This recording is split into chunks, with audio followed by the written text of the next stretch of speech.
Large portion of the world is multilingual, meaning they know two or more languages.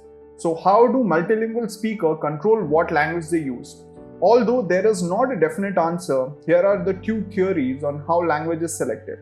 The first theory is called language selectivity theory or the light switch theory, and it predicts that multilingual phone experience interference in one language while using the other. For example, if a person knows both English and Spanish, they could carry on a conversation entirely in Spanish without having English disrupted. The second theory is called language not selectivity or whack-a-mole theory. This theory predicts that multilingualism experience interference while speaking interferences. When somebody is speaking one language and intentionally say a word or phrase in a different language from which they are speaking, for example in English and Spanish bilingual, while trying to say I am at my house, instead they say I am at me. For this information may take a few seconds to think about which of these theories is more supported by psychological research.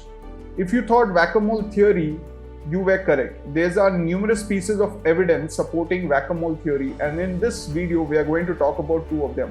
The first piece of evidence we want to talk about is the Stroop task, which is carried out with Spanish-English bilinguals.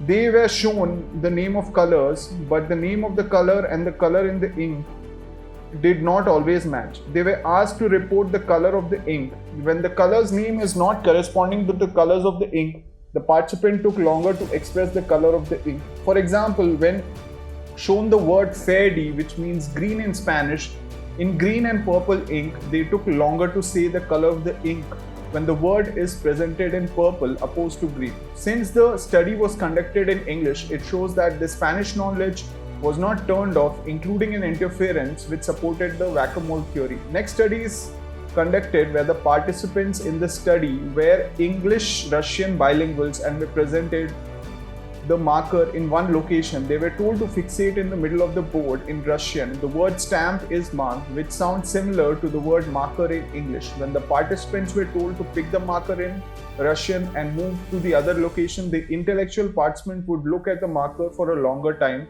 than monolingual Russian speaker. This shows that English is integrated into Russian multilingual speakers, supporting the whack-a-mole theory. You can see a large amount of evidence supporting the whack-a-mole theory. There is no psychological evidence supporting the light switch theory. However, this does not mean that interference always gets in the way when multilingual is taught, because multilingual eyes have great cognitive control.